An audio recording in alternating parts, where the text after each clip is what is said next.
നമസ്കാരം പ്രിയ സുഹൃത്തുക്കളെ, YES&YESന്റെ പുതിയ വീഡിയോയിലേക്ക് സ്വാഗതം. ഇന്ന് നമ്മൾ കാണാൻ പോകുന്നത് നാസയാണ്. നാസയിലെ ഒരു പ്രത്യേക വിശേഷമാണ്. ഈ ഒരു സെഷനിൽ സ്പേസ് സെന്ററിൽ പോകുന്ന അല്ലെങ്കിൽ സ്പേസിൽ പോകുന്ന ആൾക്കാരുടെ വിശേഷങ്ങളാണ് നമുക്ക് ഒരു ഡെമോ ആയിട്ട് ഇവിടെ കാണാൻ പോകുന്നത്. ഡെമോ നല്ലപോലെ ഇവിടെ കാണാൻ പറ്റും കേട്ടോ. ഞാനത് റെക്കോർഡ് ചെയ്യാൻ പോകും. All systems go. Crew, prepare for launch.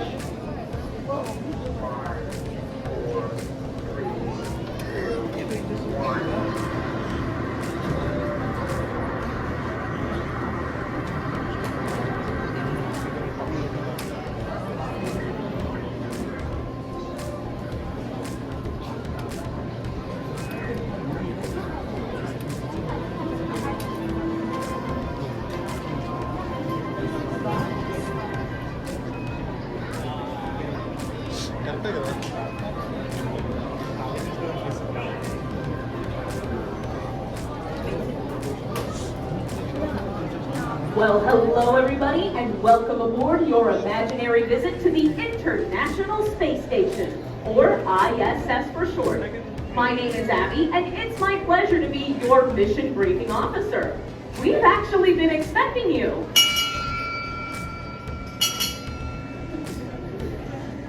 Microgravity does weird things sometimes, doesn't it, folks? We ring that bell every time new crew members are welcomed aboard the ISS. And for the next 20 minutes, you are all part of that brand new crew. So welcome aboard. We're happy that you're here. Our goal for this mission is to give you the most realistic space station experience possible without any training whatsoever, or having to take a very expensive multi-million-dollar ride aboard a SpaceX Dragon, or having to go through any of the discomforts of microgravity, which makes you feel weightless but also nauseous. So while I'm up here, just kind of pretend like I'm floating around. This station is actually an orbiting laboratory in the sky where we're learning from nearly everything that happens on board. As we travel 250 miles above the Earth's surface, we conduct experiments that can only be done in reduced gravity. We learn every day about how to live in the closed environment of space, and we work on projects for the distant future as well as for immediate use here on Earth. These hard-working astronauts from many different countries around the world have been doing this important work in space for almost 25 years. That's right, folks, the International Space Station celebrates its 25th anniversary this year. Just fantastic. And our work is important. Just before y'all got here, I was working on some cellular experimentation over in our medical lab. Because here's the thing.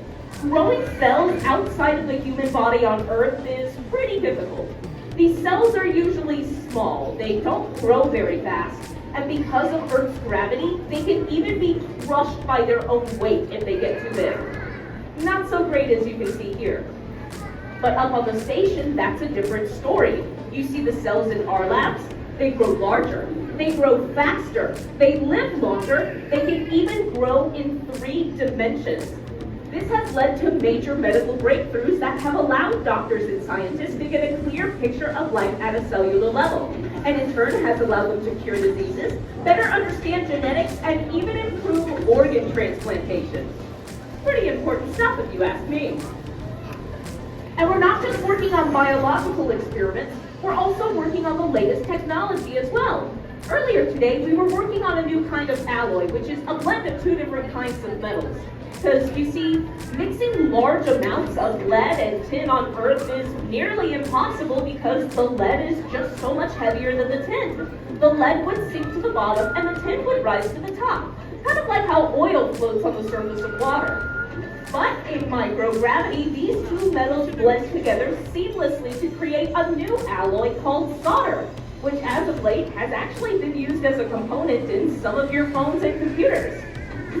So as you can see, we stay pretty busy up here. But now it's time for the most important part of any astronaut's day, lunch.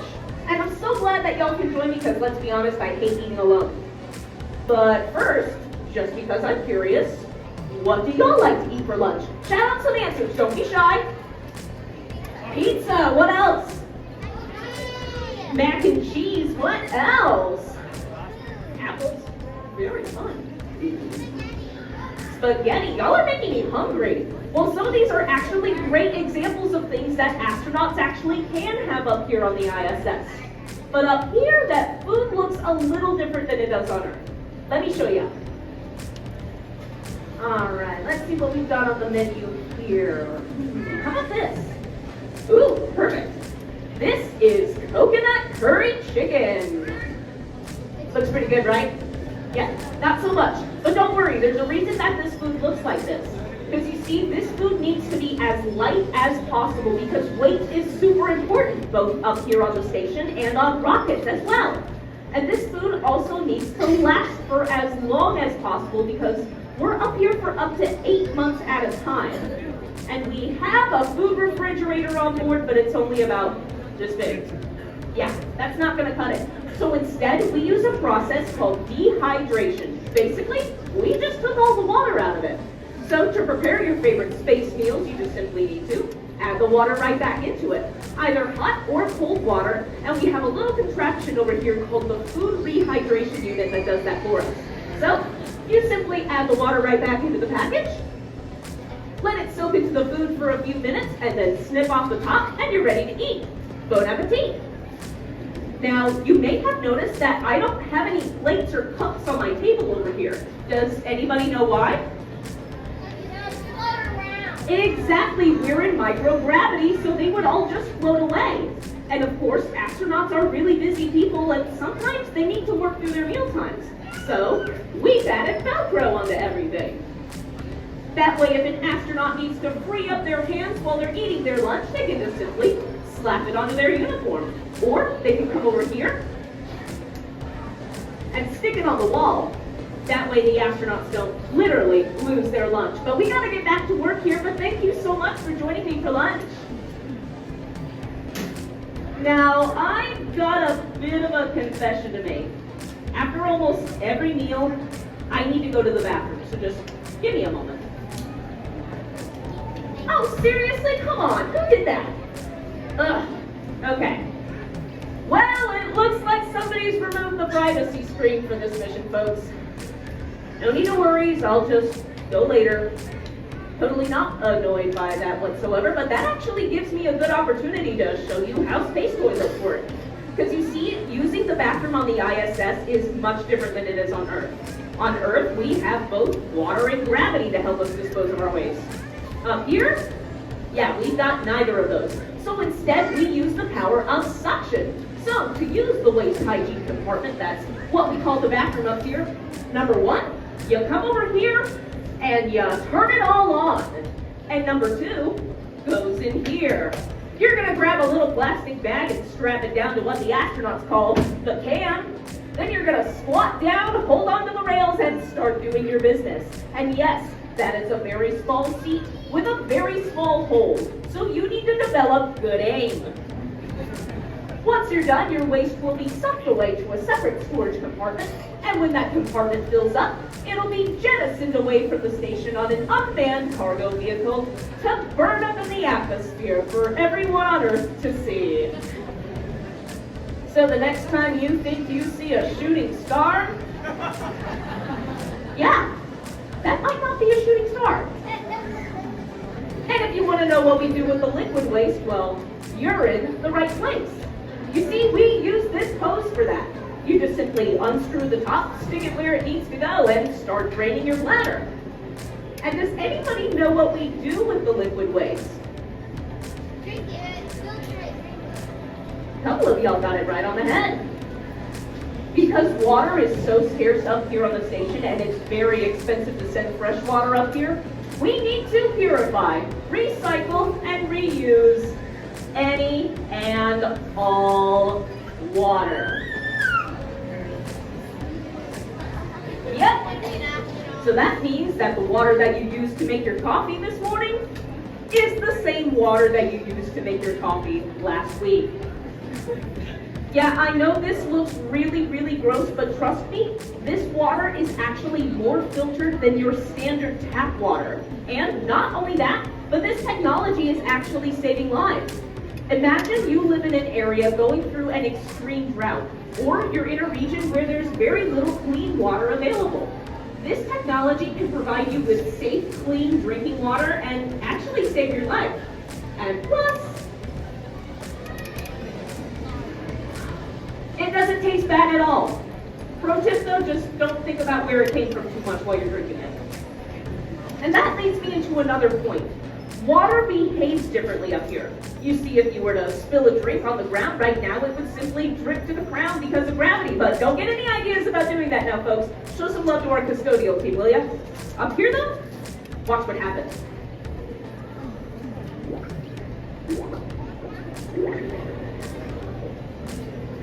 Because there's so little gravity up here, the strongest force acting on the water is the surface tension, which draws the water into these bubbles. If they collide, they'll form bigger bubbles. And if they strike anything absorbent, like that towel over there, it'll get sucked up like a sponge. Pretty cool.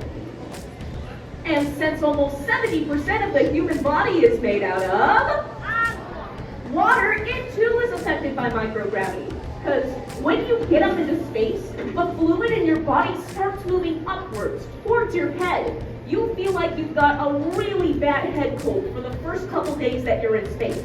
This fluid is moving upwards out of your arms and your legs, making them appear longer and skinnier. And we have a very scientific name for this phenomenon, and it's called chicken legs.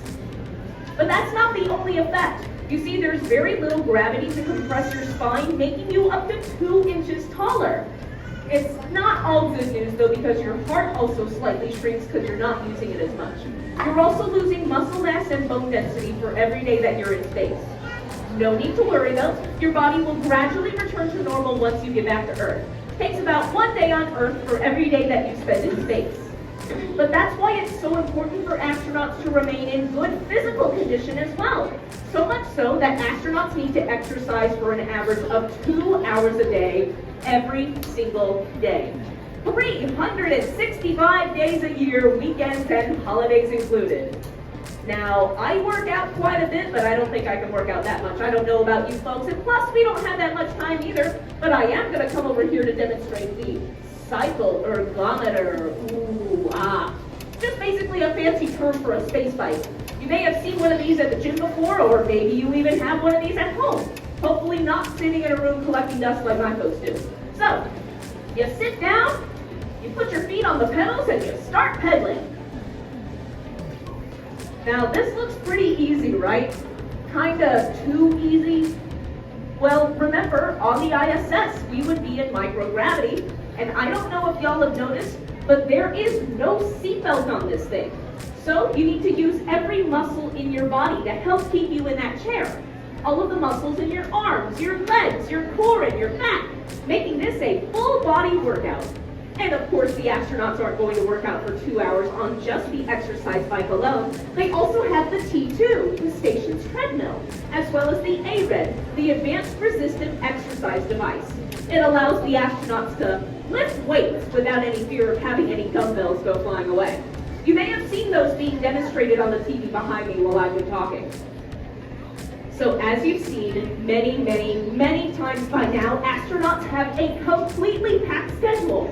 So packed, in fact, that we've needed to add 3 new permanent residents on board the station. That's right, I said permanent. Their names are Honey, Bumble, and Queen. And if you think those names sound funny, well, it's because they're not human. They're the new Astrobee robots. Do y'all want to meet one? Come on, do y'all want to meet one? All right, let's see who's home. Hello, hello, hello. Great, this is Bumble. Everybody say hi. Ever since these little guys were introduced to the station in 2018, they have worked wonders in freeing up time for the astronauts by taking care of the more basic routine tasks, such as taking inventory lists and moving cargo around. They have fans on each side to help them maneuver around the station, as well as several sensors, a camera, a touchscreen, and even a perching arm so they can grab onto something or assist an astronaut with a task. We're hoping to make these guys completely autonomous and powered by AI within the next couple of years. But until then, they're either controlled by another astronaut on the station or by someone on the ground in mission control. See you around, Bumble!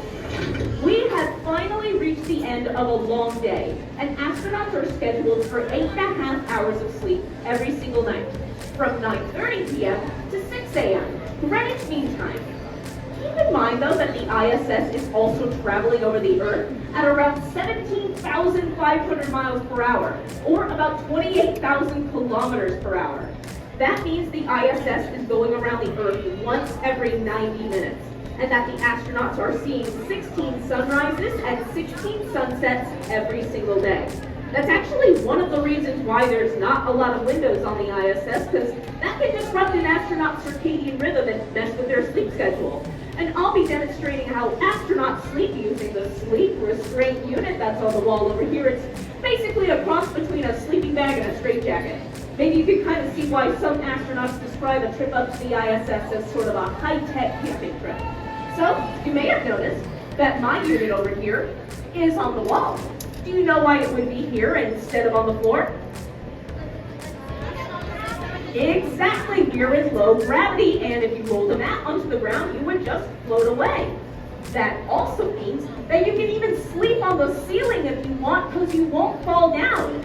Any direction that you sleep in is going to kind of feel about the same, since there's no real up or down direction in space. It's also really easy to get up to the ceiling, because you're basically floating around in here. So, to get tucked in for the night like a real astronaut, you first unstrap yourself.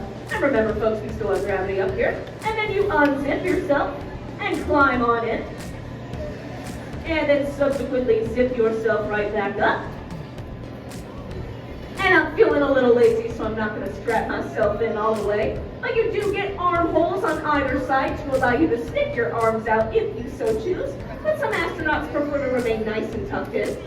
And you even get a head strap for your head so your head doesn't bob forward like it does when you fall asleep in a chair. And it also doubles as a blindfold. Because not all of the lights on the ISS turn off at night. You might need this, comes in handy. But it's starting to get late now, folks, so let me go ahead and wrap things up and leave you with some final thoughts. Astronauts on board the ISS are rewarded with a view of the Earth unlike anywhere else. They get to bear witness to a world without borders, a beautiful blue orb floating in the inky darkness of space. These astronauts might come from different backgrounds and cultures, but they're able to set aside their differences to come together to do critical work on behalf of all humanity. And when they return to Earth, stationed astronauts often comment about how these new perspectives have given their lives both greater meaning and a greater appreciation for our precious planet.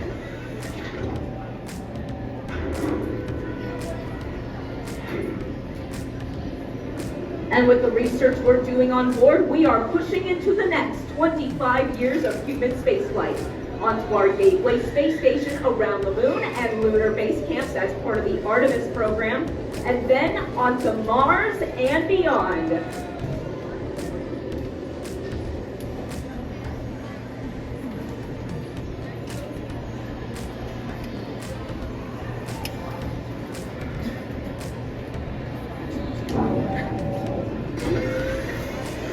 And since our mission started almost 20 minutes ago, the real International Space Station has traveled over 5,700 miles across the sky.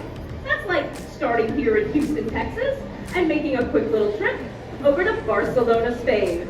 So thank you so much for joining me on this expedition. If you have any questions, I'll be standing at the bottom of the stairs. And in honor of Sally Ride Day, I also have 3 portraits of some of NASA's women astronauts over the years. Feel free to take one of each if you like, and have an out-of-this-world day here at Space Center Houston. Thank you.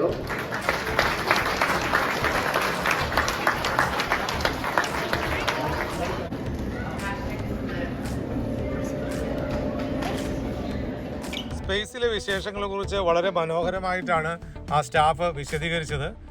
നിങ്ങളെല്ലാവരും കേട്ടുമല്ലോ, വളരെ impressive ആയിട്ടുള്ളൊരിതാണ്. YES&YESന്റെ നാസയിലേക്കുള്ളൊരു promise ഞങ്ങൾ പാലിച്ചു. ഞങ്ങൾ ഇന്ന് തന്നെ നാസയിൽ പോയിരുന്നു. കൂടുതൽ വിശേഷങ്ങളുമായി ഞങ്ങൾ ഇനിയും വരുന്നതാണ്.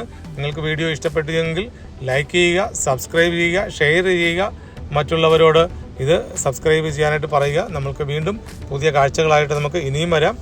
ഞങ്ങൾ നാസയുടെ വിശേഷങ്ങൾ 2-3 എപ്പിസോഡായിട്ടാണ് കാണിക്കുന്നത്. അത് നിങ്ങൾ ഇനിയും പ്രതീക്ഷിക്കുക. നന്ദി, നമസ്കാരം.